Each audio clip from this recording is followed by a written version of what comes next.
Darren Eales, welcome to our business breakfast at Buckhead. Do you eat breakfast at home during this season? Yeah, no, it's I usually at least will. I've got twin boys, 5 years old, so I tend to wake them up, read them some stories, and then shoot off to my little apartment I've got above the garage and hole away there for the day. Look at you being an all-American dad. Way to go. Hey, Darren, we have so many people. The feedback from just the promotion of this has been so great. People are so interested in you and specifically, obviously, so interested in Atlanta United. I want to talk about how you have led Atlanta United, helped you guys become the overnight success that you've become. I know it's not really overnight. It's taken years of work. But before we get into that, can we talk a little bit about Darren Eales as a person? Tell us a little bit about your childhood, where you grew up, how you got into soccer, and then we'll move to the Five Stripes. Yeah, so I was brought up in Cambridge, so about an hour outside London.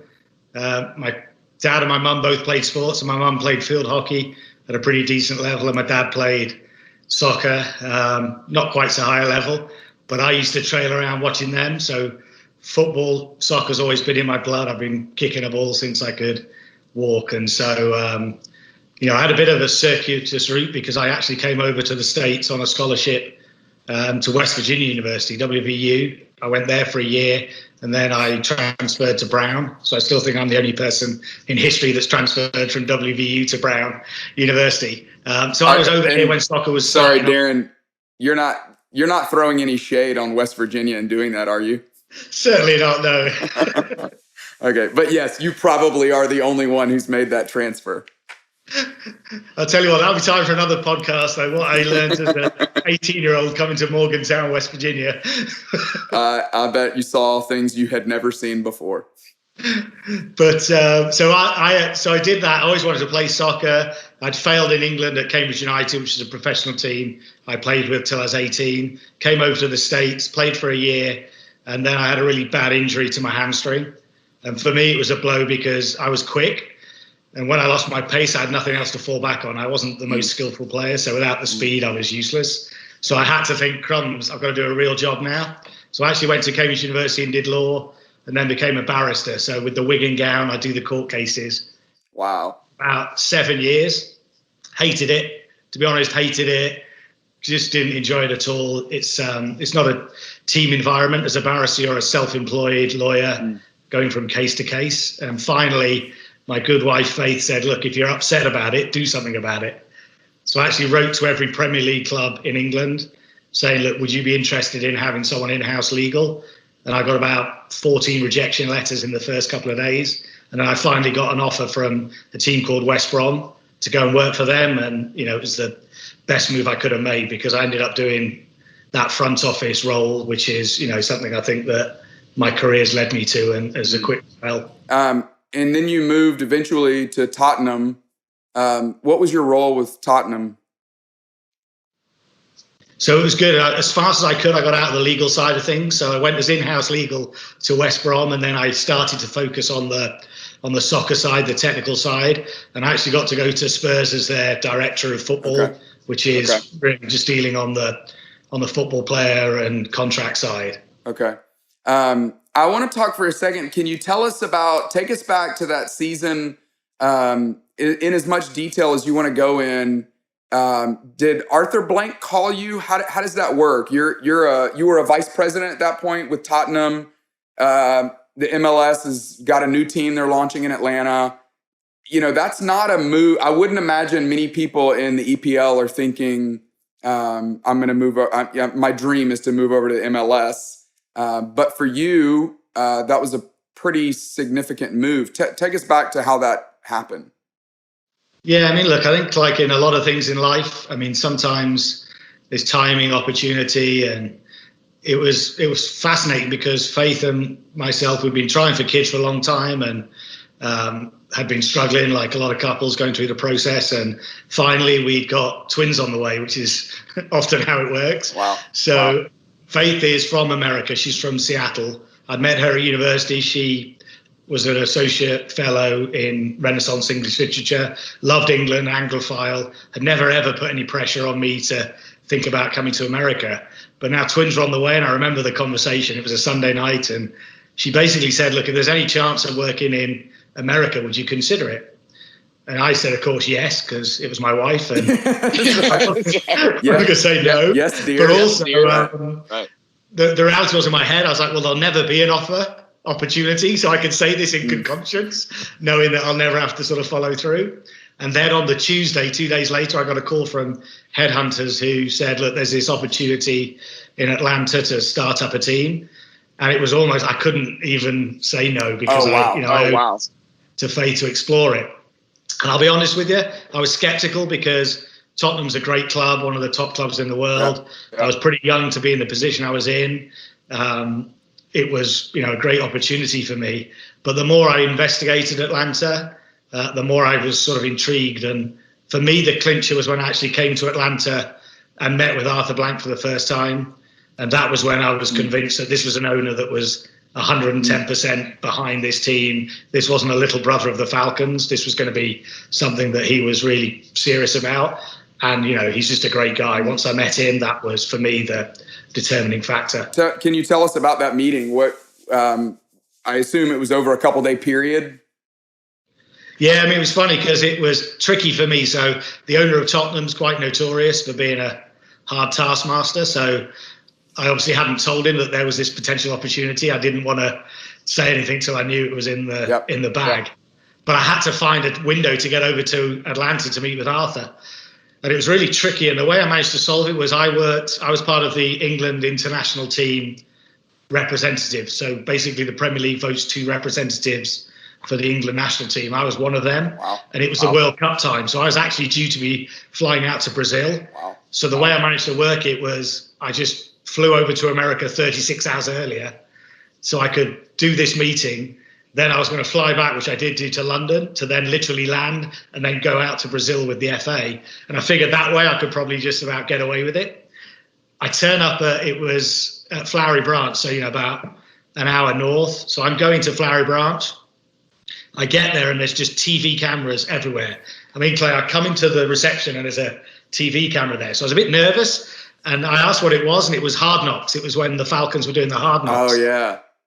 Hard Knocks is shown about 3 weeks later. Okay. So I was quite paranoid, but looking around the whole time. Right. So there's a great scene where the first interview with Arthur goes really well. And he basically, I found this out afterwards, he basically said, keep Darren in the building. We've got to try and, work on him to get him to come. So they let me go and watch training, and he wanted to introduce me to Thomas Dimitrov, the general manager of the Falcons. So it's boiling hot, but I've got like a jacket over me, a hat right down, so that if the TV cameras gets me, no one from Tottenham's going to recognise me. So it was. That's really good. That's really good. So, there are tons of unknowns, right? Tons of uncertainty, which I would assume some of that's intriguing. But how big of a risk did that feel like for you at that season of your career? You had a sure thing in Tottenham. You're moving to a new league. Taking a step down in regard to league. The EPL is the premier league in the world. Most would say anyway. I assume there's quite a bit of risk there for you, right?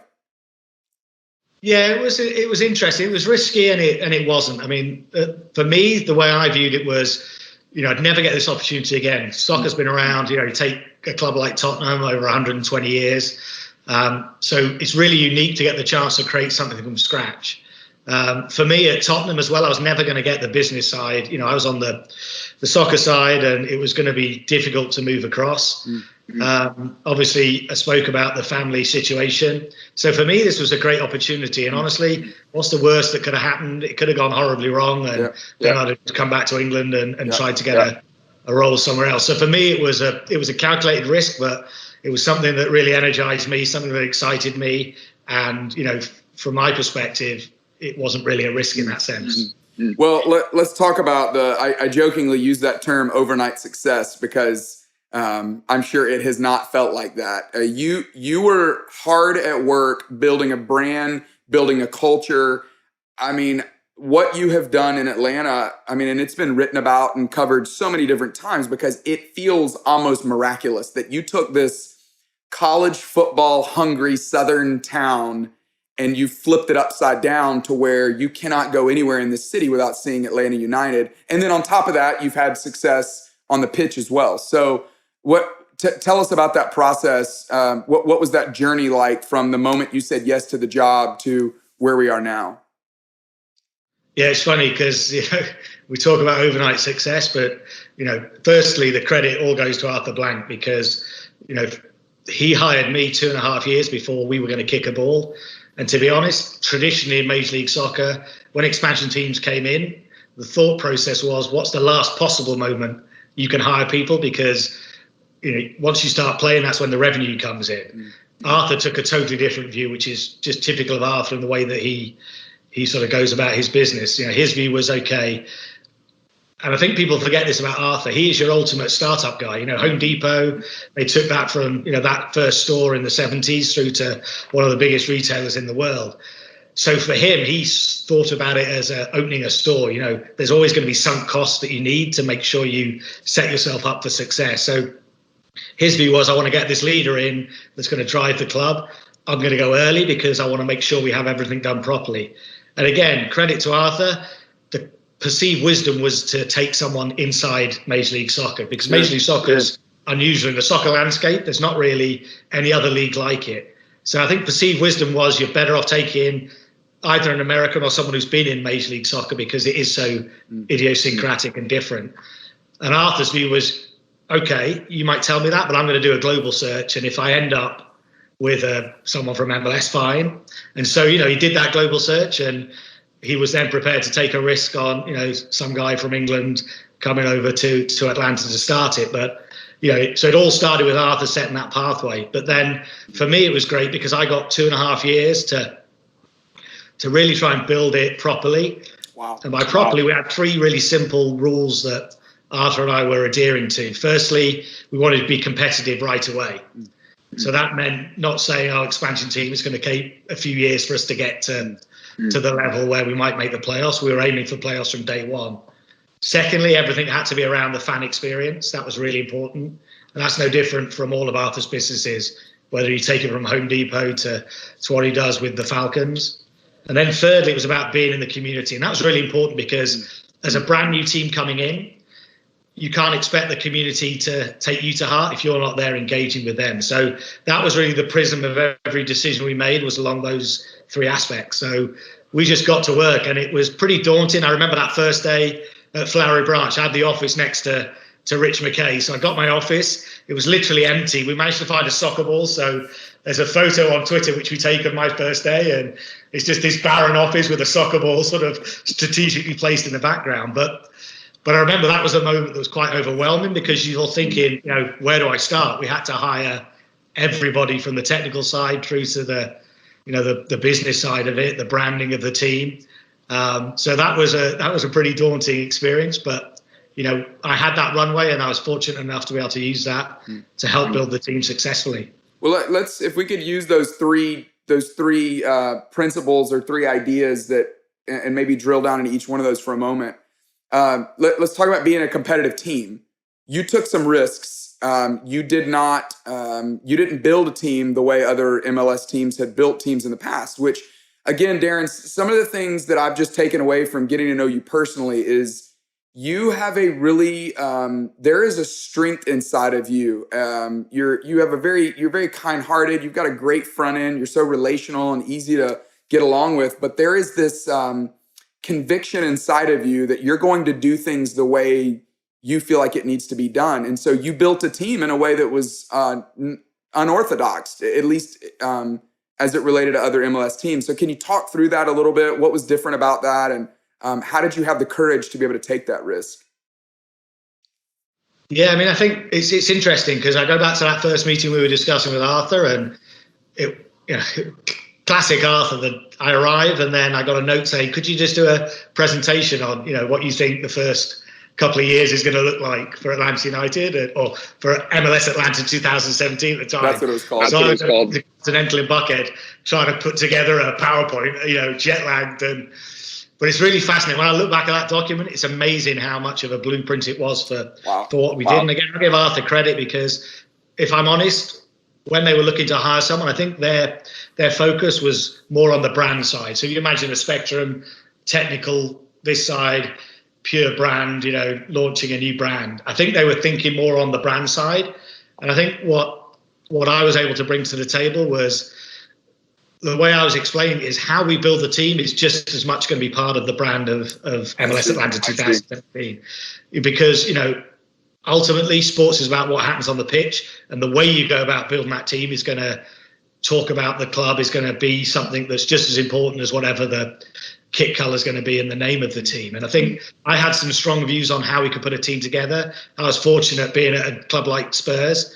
I think the Premier League doesn't have a salary cap, but we were very disciplined at Tottenham. We player traded smartly. We almost had a self-imposed salary cap. I'd done quite a few deals to Major League Soccer. In fact, I'd done probably 4 at that time of the top 10 deals coming into MLS. So I had an idea of the way MLS worked, and I had a real feeling that the standard was getting so good that I could sell the league to those players that were up and coming. We didn't need to go and get players at the end of their careers, which had been the common sort of way you put a team together. You went and got a Premier League retirement, gave him the last couple of years before he went to the beach, and that was the way you got marketing. My view was sorry, I think about a David Beckham, right? I mean, that was the way his career ended, correct?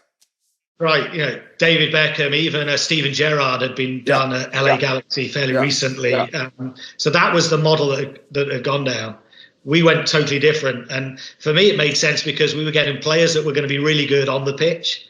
And my view was the marketing will come around the storytelling, will come around success on the pitch and playing an exciting style.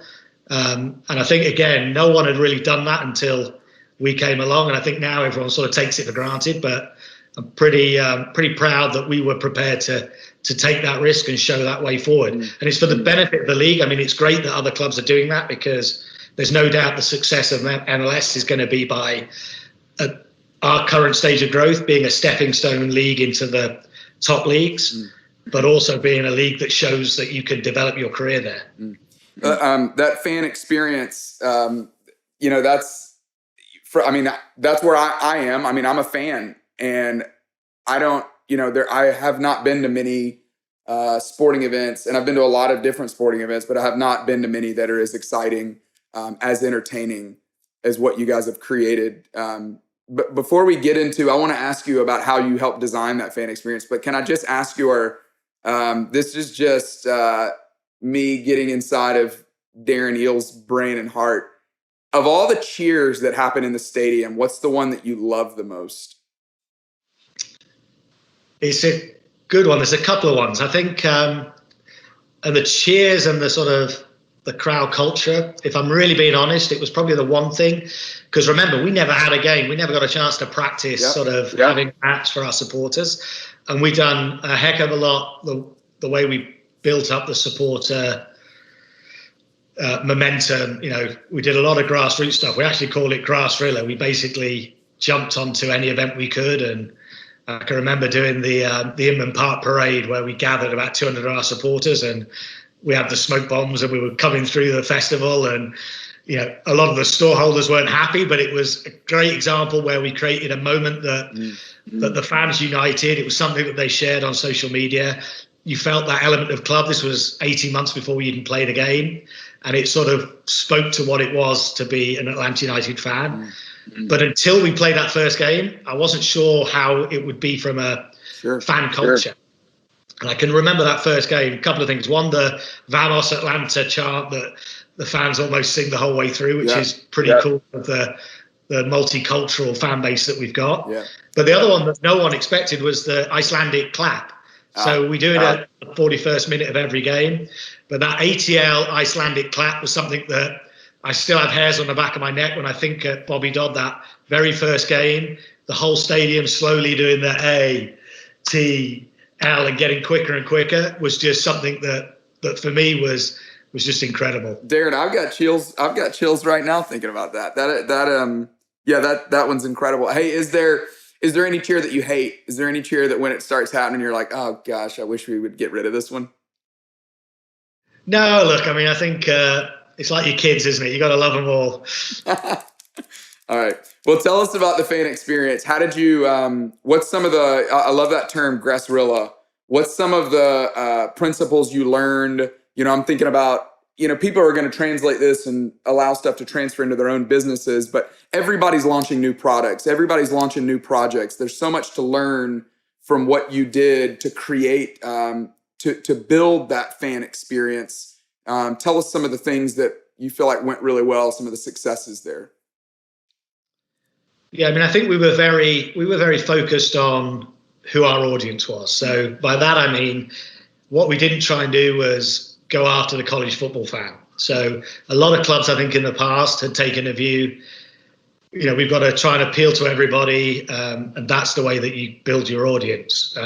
Our view was we were very fortunate right from the time that the team was announced. There was a core avid fan base that signed up. I mean, by the time I sort of had a year in the job, we were already at about 15,000 season ticket deposits. So that was people who put $50 down, again, before there was any player or coach showing their interest. So what we did was we focused on that avid fan. And everything we did was about meeting that fan and giving them something to rally behind, a movement. Even though we weren't going to have matches, we tried to create anything we could. So, I mean, I sort of joke about it now. It's almost pub crawly way to success. I literally spent my time with a drink in my hand, and it would be Saturday mornings, Sunday mornings, watching Premier League games at the various supporter groups. We would, like I said, Grass Thriller, we would launch on anything, Atlanta Jazz Festival, the Lantern Parade, anything we could that was like an Atlanta institution, we would have a presence. But also we'd use it as a chance for the fans to get together, connect. And in reality, our fans became our micro ambassadors. They were the ones out there selling the club on our behalf about this is something that's going to be fun, exciting. And so that was really the approach we took. What we didn't want to do is try and, you know, if you're a Georgia Bulldogs fan, you've never really been to a soccer game, it wouldn't matter how much money we spent on TV advertising, you weren't going to come along. But your friend who's an Atlanta United mad fan goes to that first game of Bobby Dodd and says, "Bloomin' heck, it was amazing." You bring your friend along, and then they're sold on the experience, and that's what we found. It was that sort of momentum through word of mouth, through the actual experience itself. So really, really vital, and you know, probably, well, I say probably, definitely, you know, our associates would have been sick to death of a laser focus on what Atlanta United was about, and you know, it sometimes caused some issues because, for example, I wasn't a fan of co-branding Falcons or United in anything, because in my view we were totally different from the Falcons, and you know, I was really, really focused on Atlanta United being its own entity, its own brand, having its own character. Yes, we share the same core values as the Falcons, but our outward personality was totally different, and I didn't want it being mingled. Now, obviously, we're mature enough that I feel like our brand identity is safe and we can do some things where there's a commingling. But I was really focused early on that it was about what Atlanta United is, and it was, you know, that younger demographic was about the fan experience just as much as the match itself. It was about, you know, we were younger, edgier, we would try things a little bit different, we were innovative. That was the way that we tried to focus on things. And you see that everywhere through our launch. You know, we did our launch at the compound on, you know, the West Midtown, when, you know, even at that stage, West Midtown was still very much up and coming. And you know, we had 4,000 turn up at that launch, and we crowd surfed the flag, and the drone footage we took from that with the fans, the flag, the buildings of Atlanta in the background, all of that was really important to us establishing that identity. But you can't leave it to chance. You've got to make sure every little detail is focused upon. And timeline wise, how far before the first match was that event? So that was about, so I think, almost 2 years before. Wow. We kicked the ball. Wow. That the runway that you had, I see what you're saying, that the risk that, or not the risk, but the investment that Arthur made to get to build that 2-year runway really is such a crucial, seems like such a crucial part of the success of building the brand that you built. Can we talk about the community aspect? That was the third big concept. What did you learn there? How did you build such a great relationship with the community? What has that meant to you now? Yeah, I mean, it was in one sense, we were really fortunate because everything Arthur does, through the Arthur Blank Foundation, I mean, he's so committed to the city, and he's already demonstrated, how much he cares about the city of Atlanta and the people in it. Mm-hmm. For example, Soccer in the Streets, who's a great partner of ours, Arthur had already been working through the foundation with them before MLS Atlanta United had even become a concept. Mm-hmm. So straight away, we had an agency that's trying to get soccer to people in inner city areas, trying to use soccer as a tool to help, the kids in Atlanta. That already existed. So, in some respects, we were able to join in with them straight away. But what we were able to bring to the table was taking it to the next level. And we've got a brilliant scheme that's called Station Soccer. So I always remember it because Sanjay, who works for Soccer in the Streets, English guy, he's brilliant, but he's one of those guys who has 100 ideas. He won't mind me saying this. He has 100 ideas, and perhaps one or two of them might have a kernel of a good bit in it. The other 98 are just wacky nonsense. But he called me up quite early on. It's probably 5 months in, and said, "Look, do you want to go for lunch? I've had an idea." And I thought, okay, I'll go and see what he's got to say. And I met him at Little Five Points, the station, where the Martyrs Cross. And he showed me, he's like, what about having a pitch in the station? And he showed me this area that had been just left derelict since the 70s. And you climbed up to the top of where this area was, and you could actually see Mercedes-Benz Stadium getting built. And, it was one of those moments where I was like, wow, this is a fantastic idea for us. It's a great idea in terms of accessibility, because that's one of the barriers to entry for soccer in America is accessibility to facilities. The other is geography. So in terms of travel, you've got this ability to you could take a team from Doraville to this pitch. You could take someone from, out in Clarkston and bring them in. So it just hit on so many levels. And then to have the first actual pitch inside a train station in America. So it's one of those no-brainers, but I must admit, I never thought we'd persuade Marta. And this is where I think the city of Atlanta is wonderful. And Americans aren't normally bashful about talking themselves up, but I do feel like sometimes in Atlanta, we're not proud enough about what we've achieved here and how great this city is. And I call it the hidden jewel of America. When I'm back in England, people know LA, they know New York, but Atlanta is an amazing city that's this fast-growing, young, exciting city. And, the way that the city got behind the project, the way that Marta got behind it, this is a city that gets things done. You saw it with the Olympics in '96. We saw it with the way when we bid for the World Cup. But, Atlanta is fantastic at getting businesses together, getting the city and those public institutions on board. And this was an example. So we got the station soccer pitch built at 5 Points. We've now got 4 already built at various stations, and we'll have 18 hopefully by the end of the project. But it's just a brilliant example of, if you can have a common idea, Atlanta lets you get things done. And I think that's one of the great sort of positives of Atlanta that sometimes we don't blow the trumpet enough for. Shout out to Sanjay.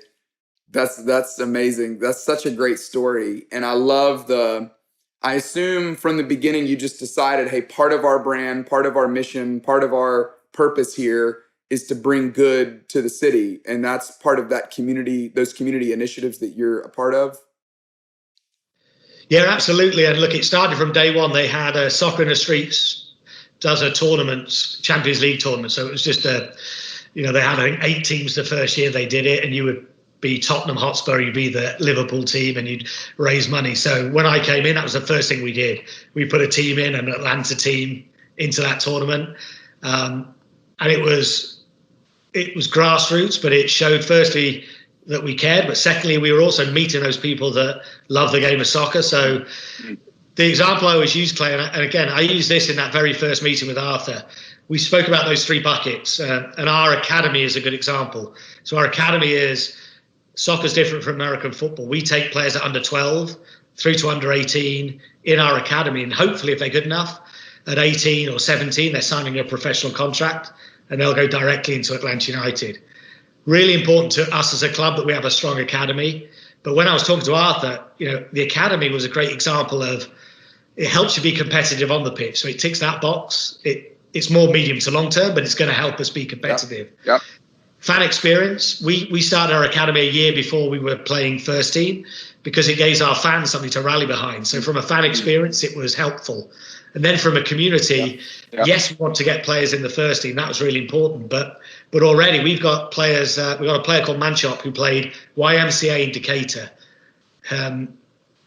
Would never dream of going to college. He came into our academy in our first year. He's now at Wake Forest on a full ride scholarship. Wow. So, it was also providing a benefit to the community, because ours is free to play. We just want the best kids. And if they're not quite good enough for the first team, they're going to get a full ride somewhere, because our top players are easily good enough to do that. So again, it was about starting the academy early was a no-brainer, because it ticked all three of those boxes. But that community is an important part of that. I love the heart behind that. And I think that's so great for every one of us. Every business leader, I think, is probably more convinced than ever that if your business is not bringing good to people and making the community better, it's just going to be hard to generate momentum. And I love that a big part of Atlanta United is really trying to bring some good to do really help people's lives. And we're seeing it now in the middle of this crisis. I mean, I feel like that's probably one of for a lot of people, that obviously there's a lot of suffering, there's a lot of hard things, there's a lot of job loss, there's a lot of sickness, but just the loss of sports right now, of not having that thing to rally around and be together and cheer for, you really do bring so much great to our community. So I'm so grateful that was a bucket that you started with, and that it's still part of what you're focusing on now. I want to ask you for just a minute, Darren. I feel like you make it seem so easy. I have this meeting with Arthur right at the beginning. I lay out this plan that I had to work on while I was jet lagged. He said, put it together, and you probably had a few hours to whip that thing together. And then here you are now. You've got, the MLS Cup. You've won other championships. You've got this amazing brand. You've broken all the records. But I'm sure from that moment of that first meeting with Arthur, there were moments where you doubted, where you thought, I don't know if this is really going to work. Are there any of those moments that you can share that you look back on and go, oh yeah, at the time we had no idea whether or not this would really work? What were some of those more difficult, more doubt-filled moments of the journey? Certainly for me, the one that sort of springs to mind that I remember the most was around the launch of the team name and the logo. So, MLS Atlanta 2017, every question everyone asked me right from day one was, what's the team going to be called? And excuse me, it was difficult because in soccer, it's different from American sports. Soccer doesn't tend to have those sort of nicknames. And we did a lot of research with our fans, and there was absolutely overwhelming support for us not being a gimmicky American style nickname. Right. Like the Bulldogs or the Spurs or something like that. Or Lakers, or whatever it might be, that sort of that type.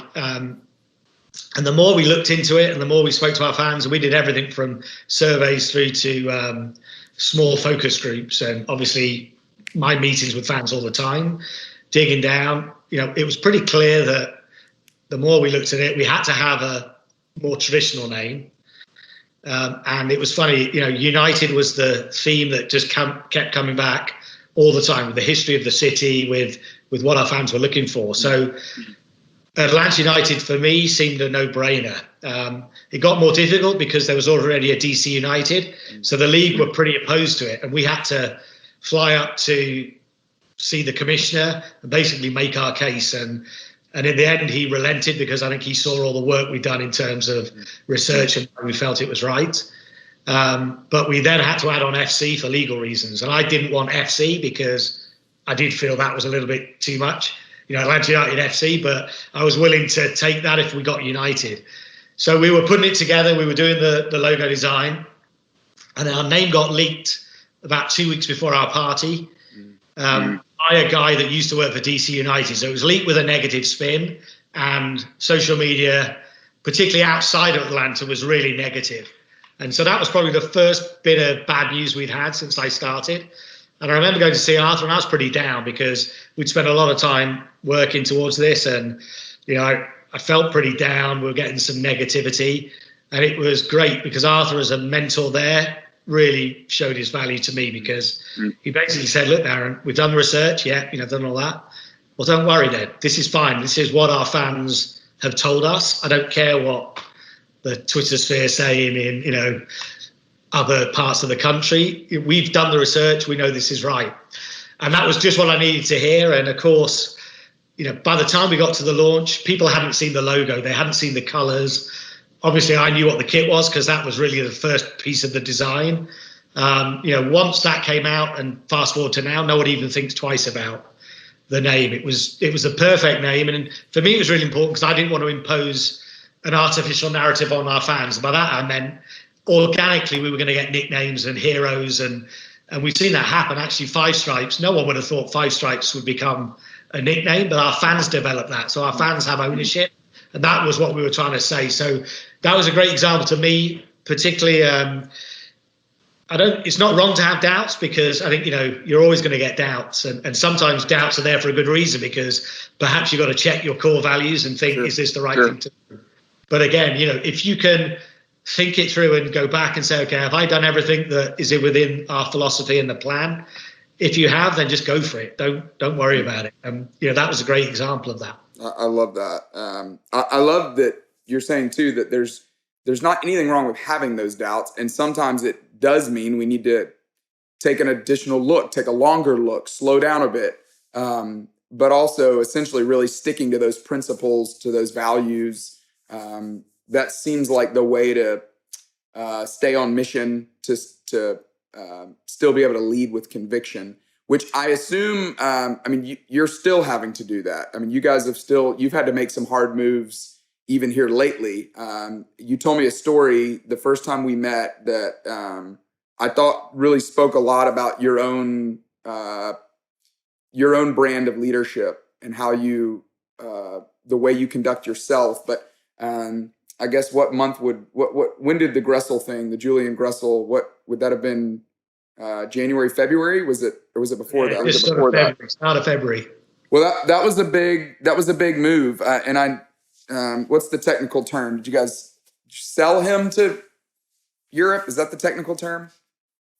We ended up trading him to actually DC United. So the other United. Oh, even worse. I got a 9-year-old son, and he loves Atlanta United. He loves Joseph Martinez. He loved Almiron, but he really loves Julian Gressel. And so that's a hard thing, because fans become attached to these players. But that was a very educated, thought through decision that you had to make, that you knew wasn't going to be accepted. And just around the corner from that, I guess, was the launch of the kit. Is that what it was that you showed up? Can you tell that story and talk us through a little bit of some of those difficult decisions that you're still having to make? Yeah, the first thing is that it's really tough in Major League Soccer. A salary cap environment is really unique, because if I'm at Tottenham still and you have success winning a championship, and quite rightly, all of the players are feel like they were a valuable part of that success, and they want to have an increase to their contract. It's a little bit easier. You can give a little bit to everybody and keep them happy. Mm-hmm. In MLS, we have a salary cap, and it's, if you want to give someone something, you've got to take it from somewhere else. There's no way around that. And so you have to make tough decisions. And, the one thing I'd say is I've always tried to be transparent, and we as a club with our fans. So, we were really upfront when we were building the club that, look, we're signing a player like Miguel Almiron, and we want to be selling him to Europe in a couple of years. And I think we were upfront about that, and that made it easier. We all loved Miguel. We didn't want to see him go to Newcastle, but that was what we were trying to do, and it was the right thing to do for the club, because if we didn't do that, we would never get the next Miggy. And so I do feel like what I try to do with our fans and we as a club is we are always trying to put the best team we can on the pitch, and we want to be successful and create a dynasty and win year after year. So every decision we make is within those parameters. We're never doing something just because we want to upset the fans or because we just want to save some money. Everything we're doing is about trying to be successful. So, Julian was a good example of that, where, a trade offer came, and it was the right move for him. It was the right move for him, who's been a fantastic guy for the club. We took him at 8th pick in the draft, and he'd been severely underpaid, and that is the nature of a salary cap environment. But it was the right move for him to go to DC for him, and it was the right move for us given what we got in return and what we're trying to do long term and not just thinking short term. But it, of course, was tough because he's been a great player for us and he's a great guy in the community.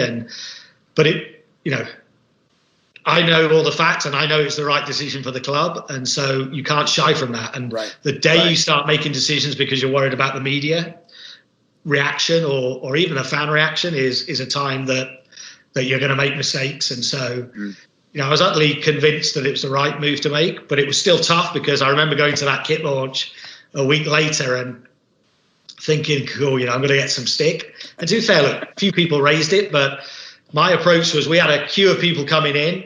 And so I wanted to go out there and, I'd seen some things on Twitter about it, they were in the queue. So I just went up the queue and shook hands. And if anyone had a question, I'm more than prepared to talk it through. And I think it was a couple of things for me. One, I think I got a sense that, yes, there's a few people that are upset, and I understand why they're upset, but actually most people give us a little bit of credit in the bank for what we've done. And secondly, when you talk to someone about it, they understand it. And so, that's my approach. And that's what I'm always trying to stress to our associates is we can never hide in an ivory tower. We mustn't ever shy away. We've got to talk to our fans because one, they feel connected anyway. Two, for me, I hear about things a lot quicker. There's a tendency that if you're at the top, you get insulated from any sort of grumblings, and I don't want that. I want to hear the first time there's any issue because the quicker you hear, the quicker you can address it. And so for me, it's always good to connect with the fans whenever I can. And thirdly, ultimately, there's always going to be tough decisions and we're always going to try and get it right. We won't get it right every time, but we can be honest about that and explain why we made the choice, and then we live and die by those decisions. Well, yeah, to me, that just spoke volumes about who you are as a leader, that it would have just been real easy for you to call in sick that day, and say, I think I'm just going to miss this one. Or you could have just showed up and you could have hidden behind hidden in the VIP section, in the green room or in the back hallways. But to just get right out there immediately in front and go, you know what, I'm going to address this head on. We've made this decision. It might not be the most popular decision, but it's the right decision for us right now. And I'm not going to shy away from that, and I'm going to just meet it head on. I think that's an exemplary way to lead. And I know for me, I really took a lot away from that. Those little stories, it's amazing how inspiring they are. I mean, I've had a couple of moments where there were some hard decisions that we made that I thought people in our church might not be excited about. And I thought, nope, Darren showed up that day when the kit was launched. I'm going to show up and I'm going to go say hello and make sure to connect just as well with people. So I really respect that about you. I think that's a great attribute that you have. Hey, so you guys, you won the MLS Cup. That has to be a pretty substantial highlight in the last 5 years of your Atlanta United journey. Having that kind of success, it just naturally breeds complacency. It's that the old adage, it's harder to stay on top than it is even to get to the top. What are you doing as a leader to fight that within yourself and to fight that within your organization? Yeah, I mean, it's interesting. I mean, I think for a couple of reasons we were never going to be complacent. Firstly, Arthur Blank, there's no finish line is one of his his mottos. So, that's the way he leads it. And again, myself, I'm ultra competitive, and Faith, my wife, I think she was quite scared after the MLS Cup because we'd obviously been working. I'd been working 5 years to get to that moment. We'd won the cup. And I think she thought in her world that might be, okay, now there could be a little bit of relaxing and settling back. And it almost took me to a new level of stress and concern. So I remember her thinking, oh man, yeah, it's not going to be quite the sort of idyllic weekends off now because you won the cup. But for me, our vision, and right from the start, I want us to be a global club. So yes, I want us to be top in MLS, but we're part of this game that is the world's game, and we want to be a global club. So for our staff, yes, it was great that we won it, but we're focused now on how do we create that dynasty. This is or you guys say dynasty, don't I get in trouble? After we'd won it, I got everyone together on an offsite, and it was, now we're going to have a strategy. Just because we won the cup now, we've got to become a dynasty. And someone was like, what's this, Project Dentistry? Hey, Darren, when you win the cup, you call it a dynasty. Now go to the next level. We've got to focus now on winning every season. Thinking we shouldn't be comparing ourselves necessarily with MLS clubs. We should be comparing ourselves with NFL clubs on our business metrics, and European clubs in terms of crowds that we get, and that's it. But the other thing we do is, for example, we do after action reviews, and I think this says a lot for the mindset of our whole organisation. But so every game we play, I mean, it's crazy the ratings we get for our matches, Atlanta United, from our fans. We'll survey our fans after every game across 81 metrics, and we can drill down literally to entry, egress, what was the beer delivery like at that match in every section around the stadium. And what we do after every game is an after action, because we want to look at what's been successful. We want to look at those areas we can improve on.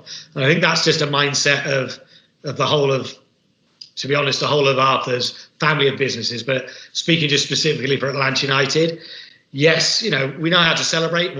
We'll celebrate success, and we'll have our karaoke nights and do the team bonding. But we also want to look at what we can do better. And we don't want, I think the game of soccer is a good example. Like, the game of soccer is, you can win matches that you shouldn't have won, because a goal is quite a rare commodity, and a win can hide a multitude of sins on the pitch. Wow. And so that's one of my big sayings is, look, I care about us winning trophies, but you've really got to be careful in soccer, because you can kid yourself into thinking you're doing better than you are just because you're winning games. And likewise, you could be struggling in terms of results, but the underlying metrics and what you're trying to achieve are actually okay. And sometimes it's just the luck of a goal, because a goal is quite a difficult thing to score. So again, it's the same on the business side. Yes, we might be success, but I'll give an example.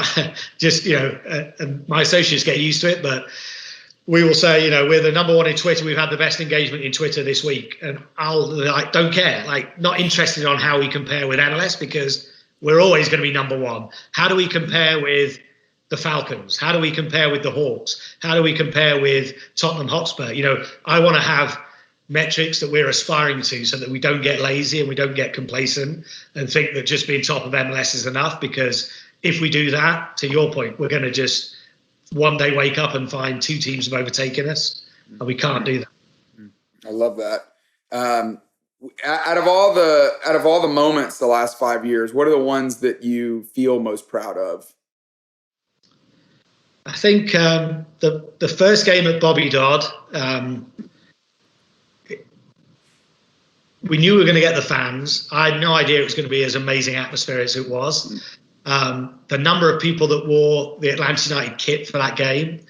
But the moment I remember is we lost the game. I mean, we scored the first goal, so it's great that we had that moment. We lost, that was disappointing, but we played really well.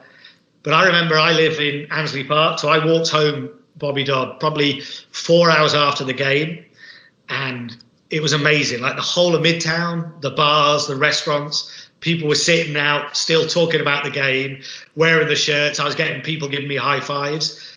And for me, that was a moment where that encapsulated what soccer means to the rest of the world. We'd almost created on day one. And again, when I tried to use storytelling of what I wanted, a vision for Atlanta United, one of the things was I wanted us to feel like we've been around for 10 years in our first season. Wow. Create that moment. And I remember walking home from that thinking, wow, we've already created that sort of cultural legacy right from day one. And I think that was a moment that I felt really proud. And to your point earlier about leaving Spurs, it was a moment when I walked home to see Faith and was utterly convicted that I'd made the right decision in taking that risk, because I got a vision there of how huge soccer could become in Atlanta, and it was exciting.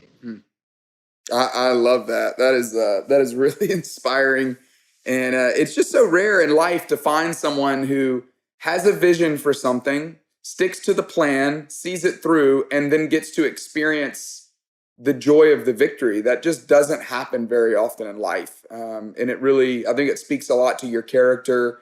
I think it speaks a lot to the way that God has gifted you as a leader, but also just the kind of person you are. I think it's really remarkable. So I feel certainly grateful that you're in Atlanta. How long? What's next for you? You going to be here for a while? Are you here to stay?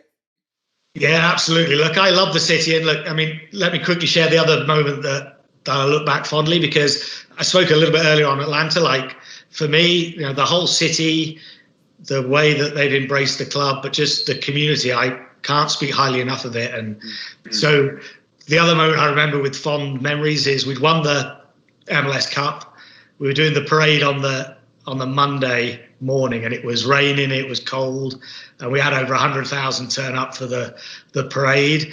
And for me, I'd always been speaking right when I started, like I'd heard this whole thing about Atlanta not being a sports town and all the negativity. And for me, I felt like Atlanta United was going to be that opportunity to have a fresh start and for the city to actually show itself in its true light, which it is, a wonderful city that's crazy on sports. It's just, it gets this like lazy journalism of New York and LA about it.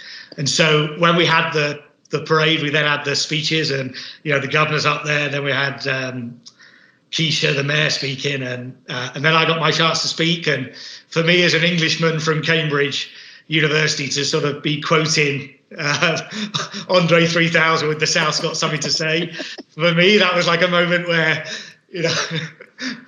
never in a million years did I think I'd be doing that in front of a crowd of 80,000 plus. But it was something that I was really proud to be able to say. We were able to show everyone that Atlanta and the South is this amazing place, and forget your stereotypes. We're going to be here, and this is going to be a club that's going to be huge in the world for years to come.